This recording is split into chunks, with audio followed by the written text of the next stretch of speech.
In recent years, several notable Protestant converts to Roman Catholicism have made waves online. Influencers like Cameron Bertuzzi of Capturing Christianity, Candace Owens, Joshua Charles, and help me with this, Eva Vlardingerbroek, crossed the Tiber from various expressions of Protestantism. We've had Joshua Charles on the show several times. What an impressive person. Oh, and Keith Nestor, and prominent evangelical pastors like Ulf Ekman, Keith Nestor, and Brooke Thalander made headlines when they converted to Roman Catholicism. Similar stories are littered across social media, YouTube, and websites like the Coming Home Network. This is in a Protestant publication now, where I'm reading. Yes, right.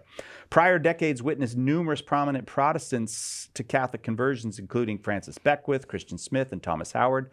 What drives these Christian thinkers to make this jump? Several theories could be explored, but one factor might concern the surprising savvy of online Catholic apologetics, particularly on forums like YouTube. What do you make of that?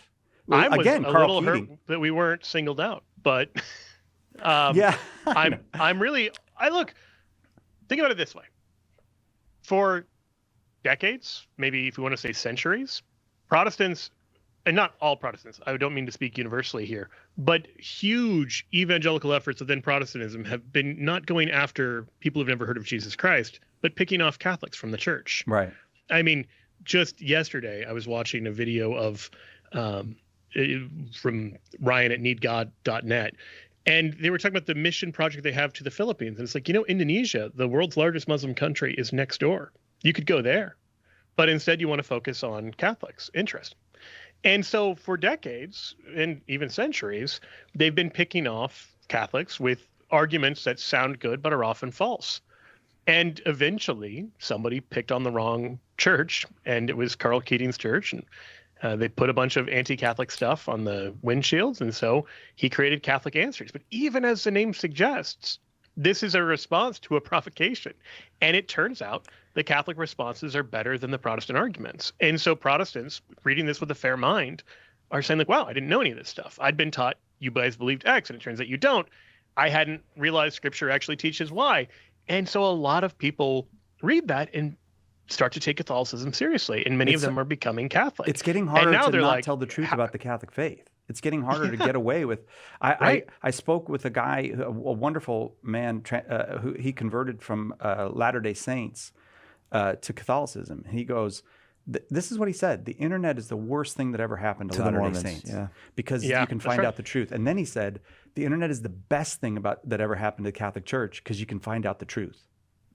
A point that Joe has made several times here about Catholic apologetics, generally speaking, is that it has, and Todd Aguilera, who runs our press, Catholic Answers Press, makes this point as well. It is a uniquely, even still, English-speaking phenomenon. And it begins in apologetics, and it begins in England. Why? Well, because it's a Protestant country. It's a Protestant country. So the need to explain and defend the faith in Italy or France, in maybe Germany, there's a bigger demand or something like that. But there's not a big German apologetics tradition.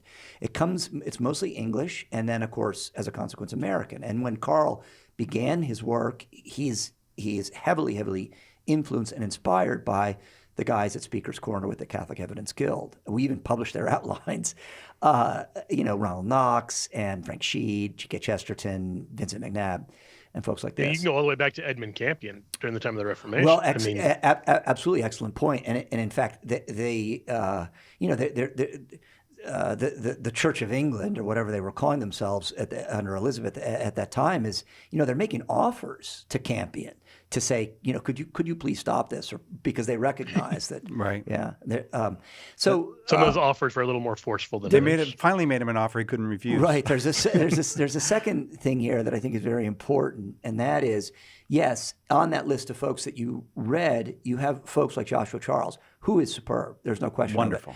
And a first-rate mind. It's been a treat every time we've had him on Catholic Answers. But then you also have people on there like Candace Owens, who is, I'm just going to be charitable, a mixed bag theologically, okay? and I know she has quite a following. Well, and politically, I would say. Right.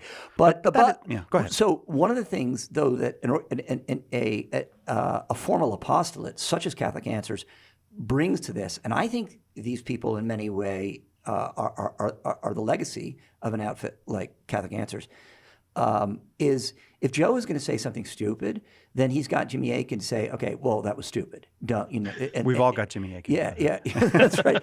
Or if Jimmy's going to say something stupid, he's got Tim to tell him. So there is a fraternal quality and relationship among our apologists, right? So that the lone guns don't have, and we've seen some of them who they go off the deep end, and some of them who've been associated with us when they no longer have someone say, "Hey, knock it off." Then they do. We all need correction. They do go off the Everybody. rails. I have to go to the break. I know you have more you wanted to say, but I want to say that a very important thinker, William Lane Craig, a very bright thinker.